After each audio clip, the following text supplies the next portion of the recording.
Intermediate मासिक परीक्षा 2023 का जो क्वेश्चन पेपर है वो आपके सामने यहाँ पे आ चुका है। ठीक है, यही क्वेश्चन पेपर जो है वो वहाँ पे आपको दिखेगा सितंबर को। ध्यान रखिएगा, ये जो पेपर होगा आपका 25 सितंबर 2023 को फर्स्ट सीटिंग में ये पेपर जो है वो होने जा रहा है। ठीक है, इंटरमीडिएट मंथली एग्जामिनेशन 2023 यहाँ पे देख सकते हैं आप। ठीक है, ये पेपर फिजिक्स का होगा। ठीक है, और यहाँ पे सेट कोड जो है वो आपका ए है। कोई भी सेट कोड हो, सभी में क्वेश्चन जो है वो यहाँ पे सेम रहते हैं। ठीक है, वो आपको यहाँ पे देखने को मिलेगा। ठीक है, देखिए सारे क्वेश्चन है यहाँ पे। इस तरीके से मैं सारे क्वेश्चन आपको यहाँ पे पहले स्कैन कर लेता हूँ, उसके बाद आपको मैं यहाँ पे करवा देता हूँ। ठीक है, ये देखिए सारे क्वेश्चन आपके यहाँ पे मिल गए हैं।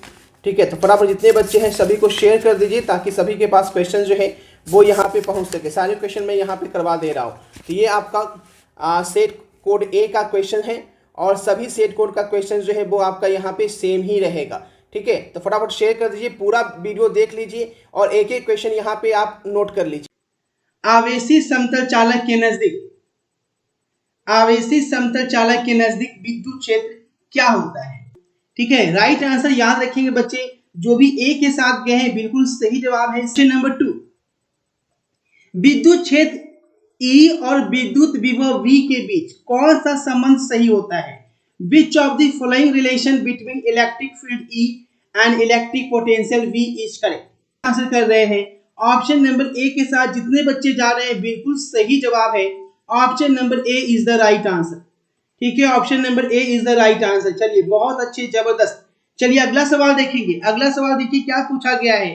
क्वेश्चन नंबर 3, 9 किलोमीटर त्रिज्या वाले गोलीय चालक की विद्युतीय धारिता क्या होगी?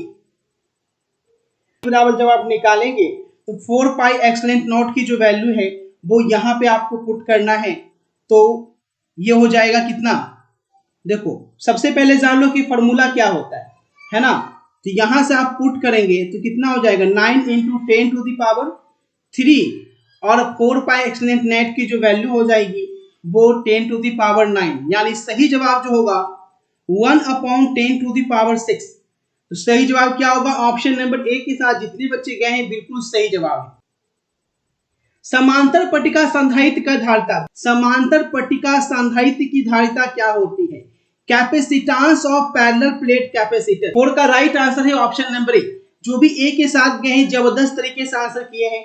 क्वेश्चन नंबर 5 नंबर क्वेश्चन पे आ चुके हैं।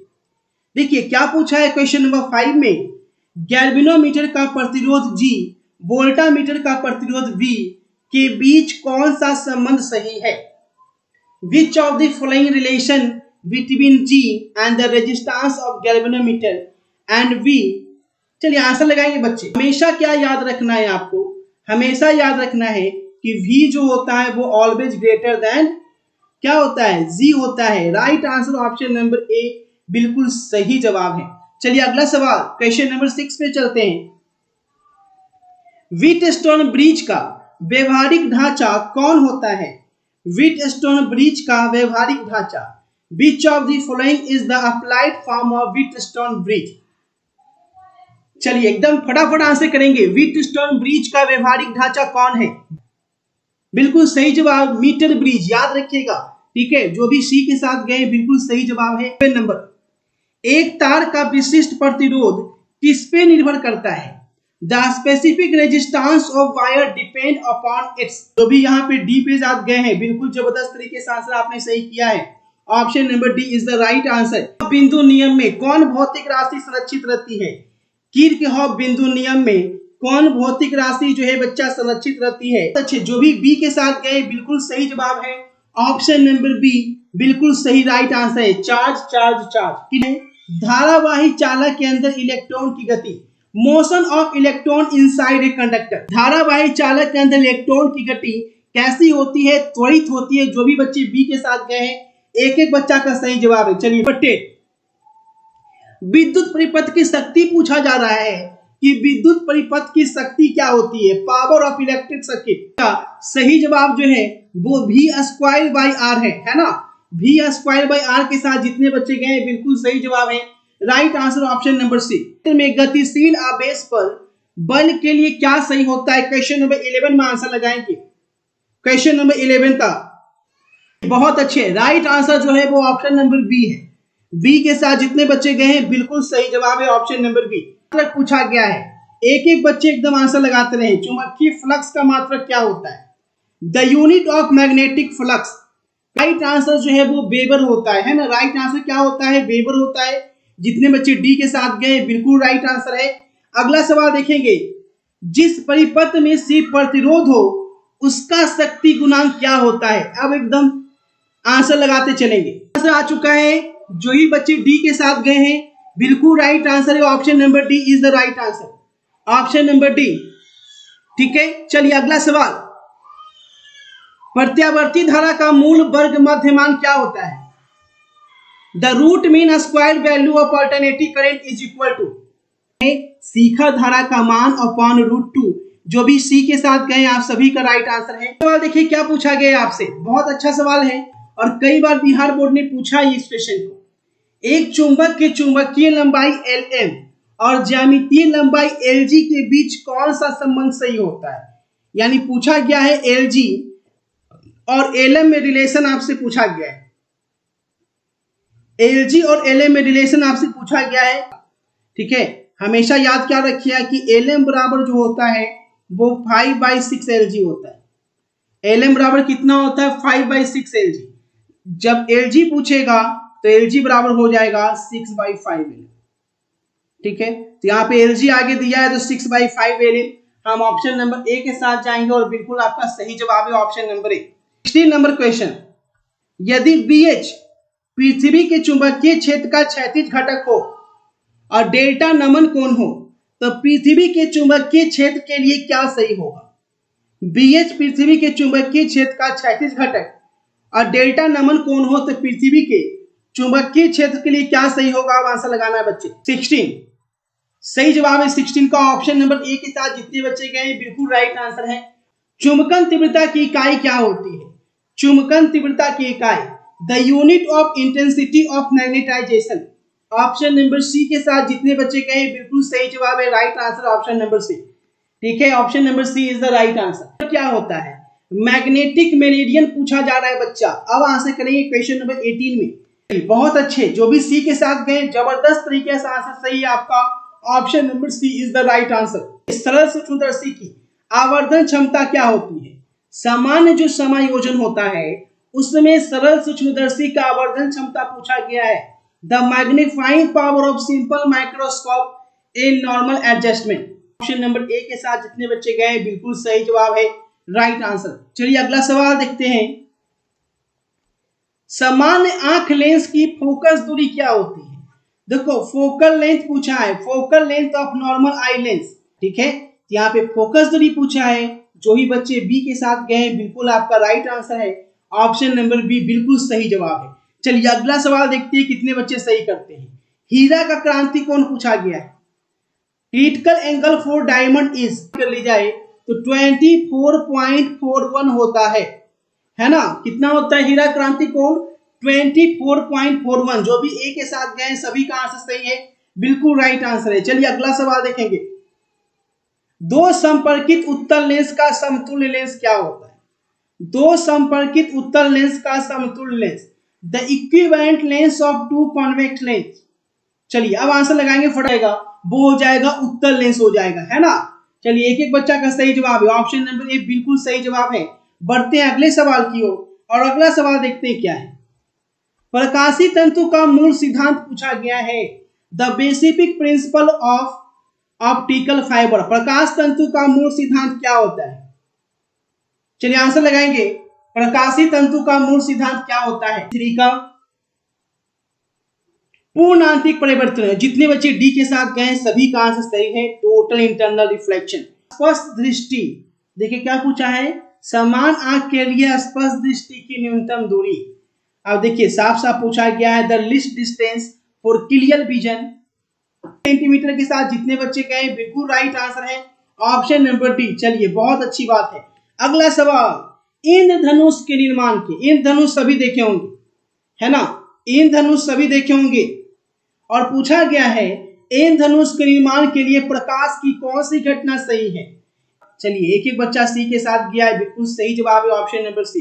अगला सवाल देखेंगे और अगला सवाल देखते हैं कितने बच्चे सही कर रहे हैं। किस रंग के प्रकाश के लिए कांच का अपवर्तनांक अधिक होता है? देखो यहां पे पूछा गया किस रंग के प्रकाश के लिए कांच का अपवर्तनांक अधिक होता है, लाल, बैगनी, हरा या नीला? चलिए सबसे कम जो होता है वो बैगनी, सबसे अधिक जो अपवर्तनांक होता है वो बैगनी का होता है, और तरंगदैर्घ्य सबसे कम बैगनी का होता है। ठीक है, चलिए अगला सवाल, विनाशकारी व्यतिकरण। देखिए क्या पूछा है, विनाशकारी व्यतिकरण के लिए पथांतर पूछा है ना, 2n+1 λ/2, जो भी बी के साथ गए हैं आप सभी का आंसर बिल्कुल सही है। ठीक है, बी बी बी। चलिए बहुत अच्छे। अगला सवाल देखिए बच्चे, अगला सवाल क्या पूछा है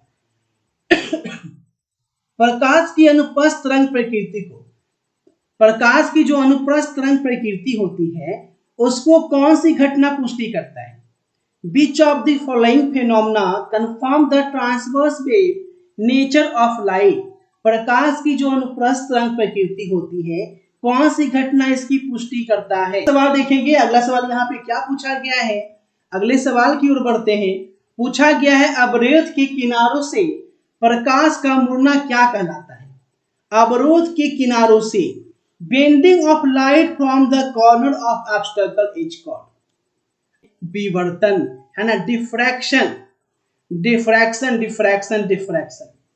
प्रकाश का किनारों से मुड़ना वो क्या कहलाता है? डिफ्रैक्शन कहलाता है। चांदी का कार्यफलन पूछा गया है, चांदी का कार्यफलन कितना होता है? वर्क फंक्शन ऑफ सिल्वर होता है 4.7 इलेक्ट्रॉन वोल्ट, है ना, 4.7 इलेक्ट्रॉन वोल्ट। जो भी डी के साथ गए आप सभी का जबरदस्त तरीके से सही आंसर है। ये जो the value of Planck constant क्या होता है, प्लांक नियतांक का मान क्या होता है? चार ऑप्शन यहाँ पे 31 नंबर क्वेश्चन में धुआंधार आंसर करेंगे। बच्चे डेली वाले हैं, सही आंसर लगाएं। चलिए बिल्कुल सही जवाब है ऑप्शन नंबर सी के साथ जितने बच्चे गए बिल्कुल सही जवाब है आपका। चलिए अगला सवाल की ओर बढ़ते हैं। 32, फोटोन का गतिक द्रव्यमान। देखिए अब क्या पूछा है कि फोटोन का गतिक द्रव्यमान क्या होता है? लैम्डा, है ना, गतिक द्रव्यमान कितना होता है? h/c lambda. क्लियर है? चलिए बहुत अच्छे, बिल्कुल सही जवाब है। जब एनर्जी पूछेगा तो वो कितना होता है? वो hc/λ। ठीक है, तो यहाँ पे मास पूछा है तो हम लोग जाएंगे h/c लैम्डा के साथ। ठीक है, ऑप्शन नंबर बी बिल्कुल सही है, परिसर में पड़ती है। Which of the following series in ultraviolet region? अब देखो यहाँ पे ध्यान देने वाली बात है, पूछा क्या है बच्चा? परावैंगनी परिसर में। परावैंगनी परिसर की बात कर ली जाए तो लाइमन बिल्कुल सही जवाब है, ऑप्शन नंबर ए। ठीक है, नहीं है। Which of the following is not applicable for radioactivity? Radio activity के लिए क्या उपयुक्त नहीं है, ये पूछा गया है आपसे। प्राकृतिक घटना, है ना, प्राकृतिक घटना, रेडियो एक्टिविटी का प्राकृतिक घटना से कोई लेना देना नहीं है। तेजी से चलने वाला इलेक्ट्रॉन क्या होता है? तेजी से चलने वाला इलेक्ट्रॉन, फास्ट मूविंग इलेक्ट्रॉन 35 बिल्कुल सही जवाब है, उसे कहते हैं बीटा किरण। ऑप्शन नंबर बी बिल्कुल सही जवाब। ठीक है, चलिए अगला सवाल, अल्फा कण क्या होता है?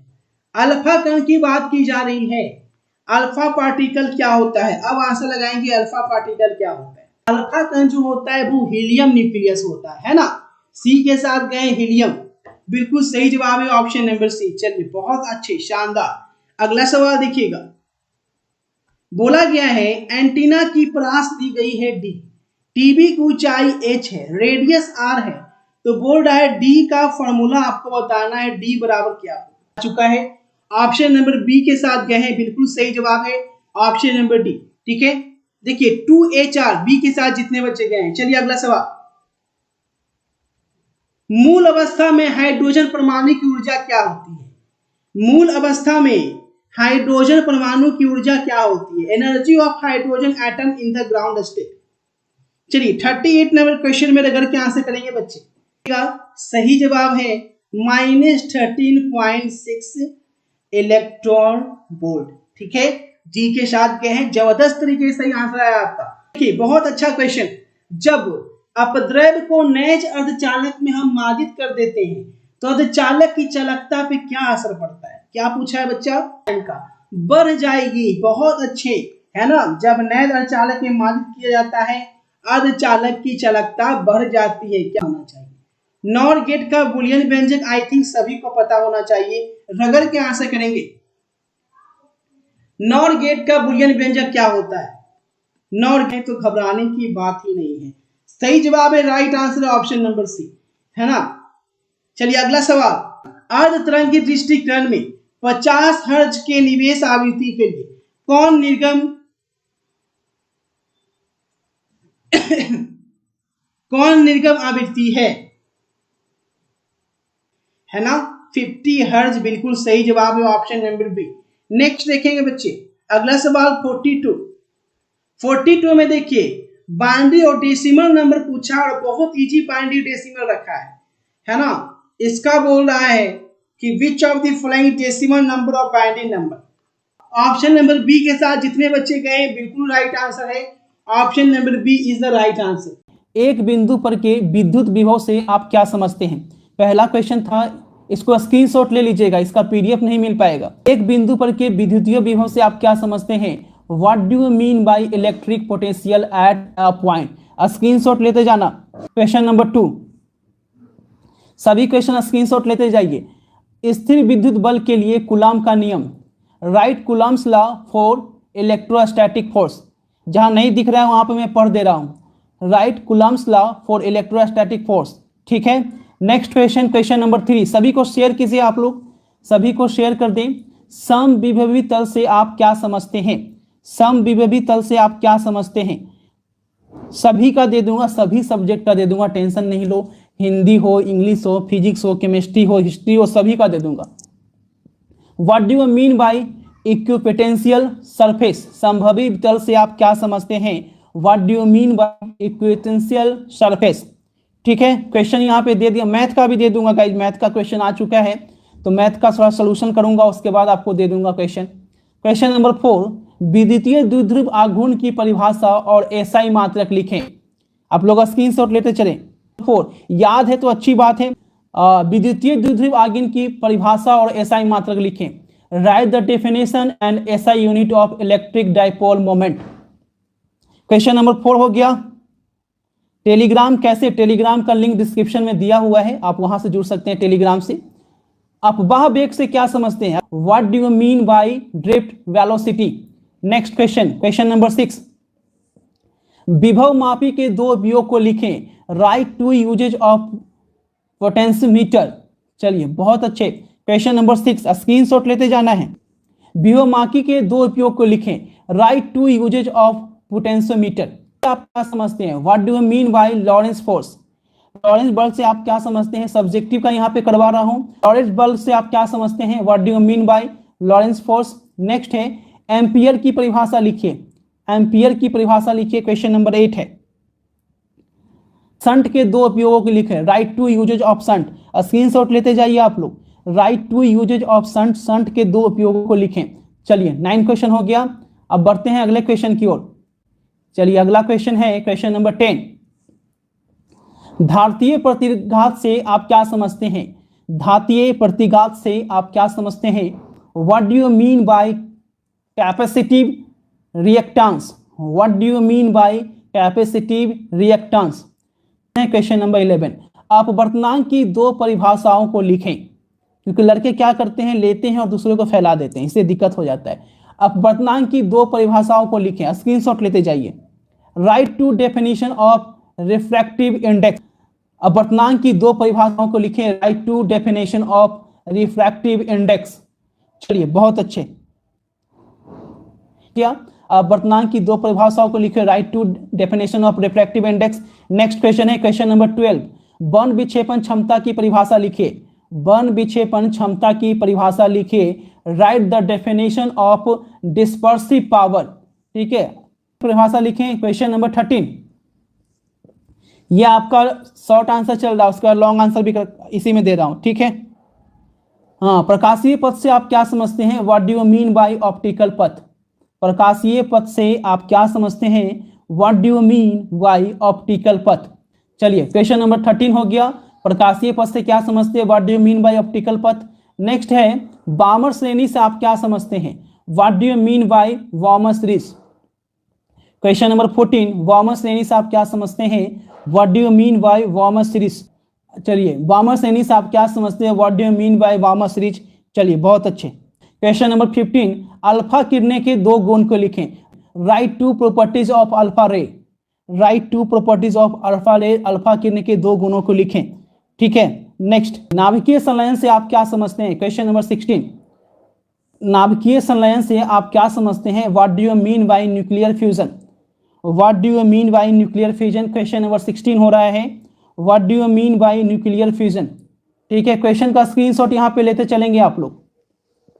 नेक्स्ट क्वेश्चन है, अर्धचालक में वर्जित क्षेत्र से आप क्या समझते हैं, what do you mean by forbidden region in semiconductor.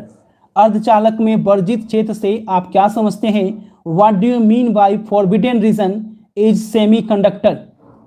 चलिए बहुत अच्छे। क्वेश्चन नंबर 17 हो गया।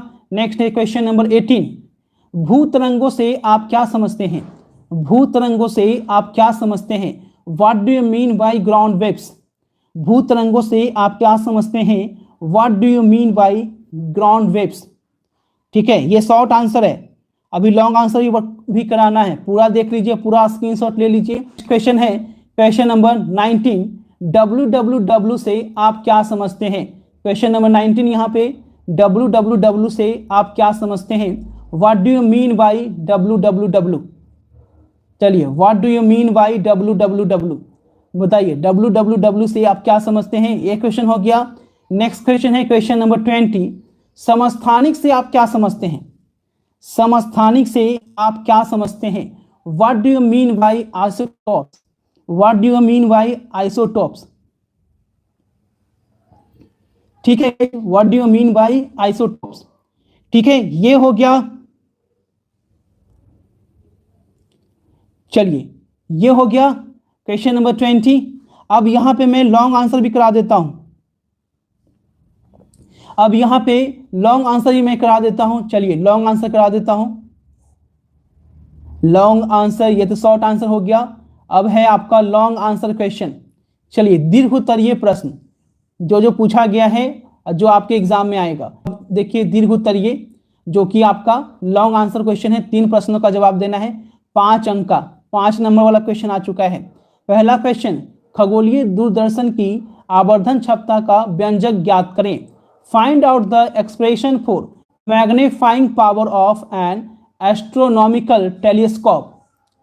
Find out the expression for managing power of astronomical telescope. चलिए क्वेश्चन नंबर 21 हो गया। Question number 22, question number 22, one विक्षेपण रहित विचलन के लिए आवश्यक शर्त को ज्ञात करें। Find out the necessary condition for deviation without dispersion. One विक्षेपण रहित विचलन के find out the necessary condition for deviation without dispersion. ठीक है। Next question, question number 13, Kirchhoff के नियम को लिखिए। किर्चहॉफ के नियम को लिखिए और व्हीटस्टोन ब्रिज के लिए आवश्यक संतुलन शर्त स्थापित करें।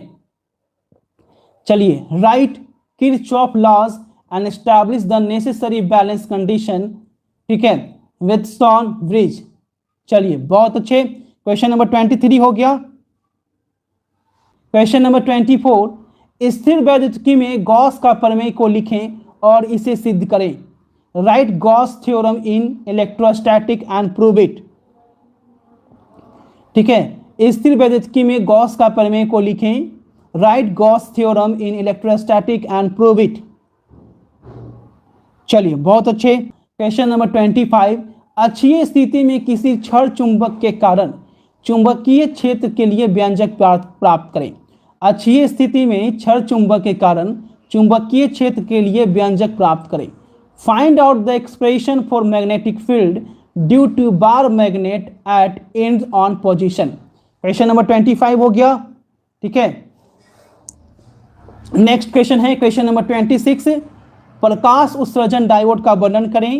Explain light emitting diode. Explain light emitting diode LED. तो ये टोटल क्वेश्चन सब्जेक्टिव के मैंने करा दिए।